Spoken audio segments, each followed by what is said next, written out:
महान धर्मरक्षक संत जिनके विचारों व रचनाओं ने समाज में आध्यात्मिक चेतना जागृत कर मानव जाति के कल्याण का मार्ग दिखाया।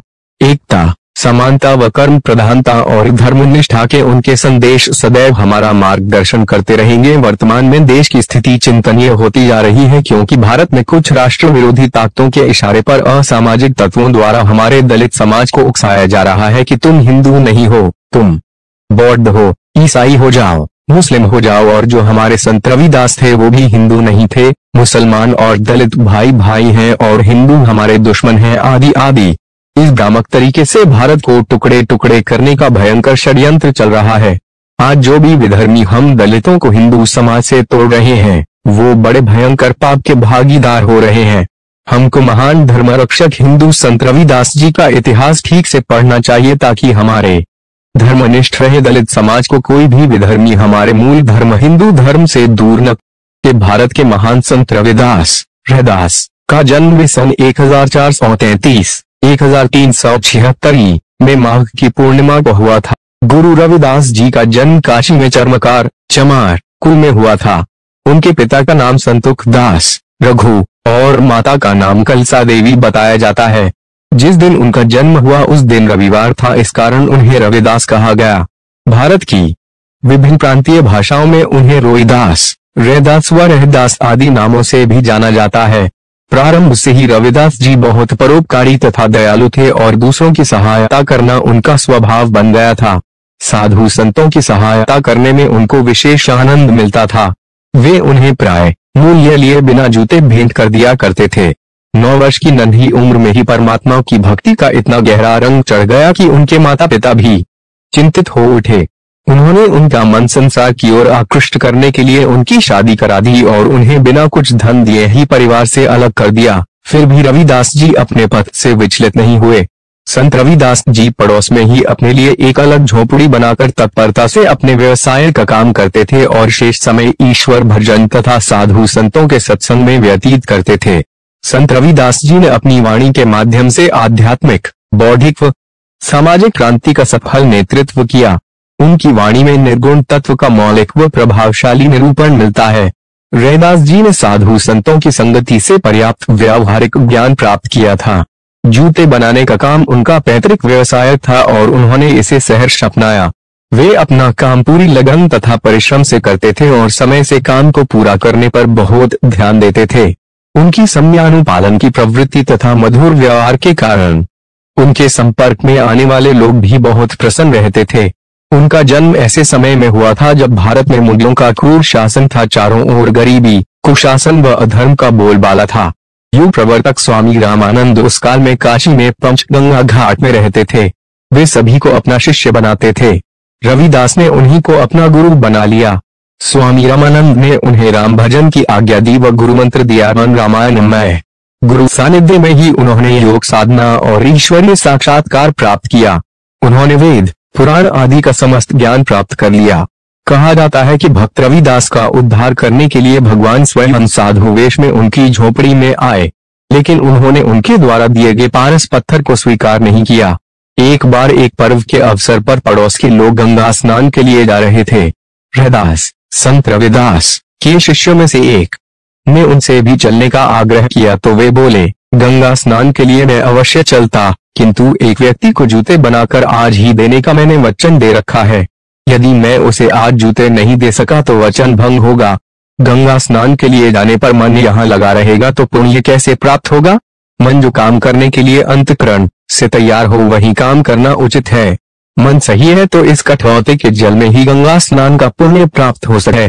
कहा जाता है कि इस प्रकार के व्यवहार के बाद से ही कहावत प्रचलित हो गई कि मन चंगा तो कठौती में गंगा। संत रविदास जी की महानता और भक्ति भावना की शक्ति के प्रमाण इनके जीवन के अनेक घटनाओं में मिलते हैं, जिसके कारण उस समय का सबसे क्रूर मुगल साम्राज्य भी संत रविदास जी के नतमस्तक था।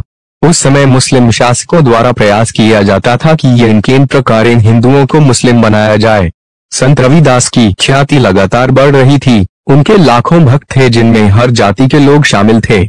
ये देखते हुए उस समय का परिद्ध मुस्लिम सदना भी उनको मुसलमान बनाने आया था। उसका सोचना था कि संत रविदास को मुस्लिम बनाने से उनके लाखों भक्त भी मुस्लिम हो जाएंगे। ऐसा सोचकर उन पर अनेक प्रकार के दबाव बनाए जाते थे, किंतु संत रविदास की श्रद्धा और निष्ठा हिंदू धर्म के प्रति अटूट रहती है। सदना पीर ने शास्त्रार्थ करके हिंदू धर्म की निंदा की और मुसलमान धर्म की प्रशंसा की। संत रविदास ने उनकी बातों को ध्यान से सुना और फिर उत्तर दिया, और उन्होंने इस्लाम धर्म के दोष बताते हुआ कहा कि वेद धर्म है पूर्ण धर्मा वेद अतिरिक्त और सब धर्मा वेद वाक्य उत्तम धर्म। निर्मल वाका ज्ञान यह सच्चा मत छोड़कर मैं क्यों पढ़ूं कुरान श्रुति शास्त्र स्मृति गाई जान जाए पर धर्म न जाए।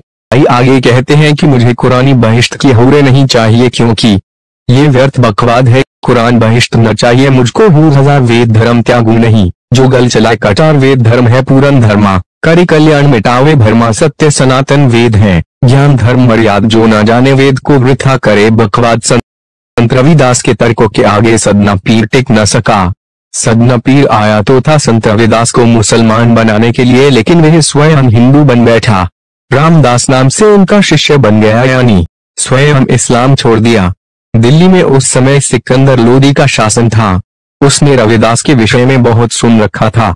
सिकंदर लोदी ने संत रविदास को मुसलमान बनाने के लिए दिल्ली बुलाया और उन्हें मुसलमान बनने के लिए बहुत सारे प्रलोभन दिए। धर्मनिष्ठ संत रविदास जी ने निर्भीक शब्दों में इसकी निंदा की। सुल्तान सिकंदर लोदी को जवाब देते हुए रविदास जी ने वैदिक हिंदू धर्म को पवित्र गंगा के समान कहते हुए इस्लाम खीना तालाब से कि मैं नहीं दबू बाल मनवारा गंग त्याग गहूं ताल किनारा प्राण तजू पर धर्म न देऊं तुमसे शाह सत्य कह दे चोटी शिखा कब हूं त्यागू वस्त्र समेत देह भल त्यागू कंठ कृपाण का करो प्रहारा चाहे डुबाओ से धुआं झारा। संत रविदास की बातों से चिढ़कर सिकंदर लोदी संत रविदास को जेल में डाल दिया। सिकंदर लोदी ने कहा कि यदि वे मुसलमान नहीं बनेंगे तो उन्हें कठोर दंड दिया जाएगा। जेल में भगवान श्री कृष्ण ने उन्हें दर्शन दिए और कहा कि धर्मनिष्ठ सेवक ही आपकी रक्षा करेंगे। अगले दिन जब सुल्तान सिकंदर नमाज पढ़ने गया तो सामने रविदास को खड़ा पाया। उसे चारों दिशाओं में संत रविदास के ही दर्शन हुए। यह चमत्कार देखकर सिकंदर लोदी घबरा गया। लोदी ने तत्काल संत रविदास को रिहा कर दिया और माफी मांग ली। संत रविदास के जीवन में वे ऐसी बहुत सारी चमत्कारिक घटनाएं घटी। संत रविदास जाति से चमत्कार थे, लेकिन उन्होंने कभी भी जन्म जाति के कारण अपने आप को ही नहीं माना। उन्होंने परमार्थ साधना के लिए सत्संग का महत्व भी स्वीकारा है। वे सत्संग की महिमा का वर्णन करते हुए कहते हैं कि उनके आगमन से घर पवित्र हो जाता है। उन्होंने श्रम व कार्य के प्रति अपनी निष्ठा व्यक्त की तथा कहा कि अपने जीविका कर्म के प्रति हीनता का भाव मन में नहीं लाना चाहिए। उनके अनुसार श्रम ईश्वर के समान ही पूजनीय है। संत रविदास ने अपने जीवन के अंतिम वर्षों में भारत भ्रमण किया करके समाज को उत्थान की नई दिशा दी। संत रविदास सांप्रदायिकता पर भी चोट करते हैं। उनका मत है कि सारा मानव वंश एक ही प्राण तत्व से जीवंत है। वे सामाजिक समरसता के प्रतीक महान संत थे। वे मदिरापान तथा नशे आदि के भी घोर विरोधी थे तथा इस पर उपदेश भी दिए हैं। चित्तौड़ के राणा सांगा की पत्नी झाली रानी उनकी शिष्या बनी, वहीं चित्तौड़ में संत रविदास की छत्री बनी हुई है। समाज में सभी स्तर पर उन्हें सम्मान मिला। वे महान संत कबीर के गुरु भाई तथा मीरा के गुरु थे। श्री गुरु ग्रंथ साहिब में भी उनके अनेक पदों का समायोजन किया गया है। आज के सामाजिक वातावरण में समरसता धर्मनिष्ठा का संदेश देने के लिए संत रविदास जी का जीवन आज है। राष्ट्र को तोड़ने के लिए हिंदू समाज से दलित समाज को अलग करने के लिए राष्ट्र विरोधी ताकतों द्वारा उकसाया जा रहा है। उनके लिए धर्मनिष्ठ संत रविदास जी का जीवन प्रेरणा स्रोत है। सभी हिंदू सावधान रहे हैं, कोई भी विधर्मी हमें जाति पाति में तोड़ता हो तो उसको धर्म रक्षक संत रविदास जी का जीवन चरित्र देकर समझा दें।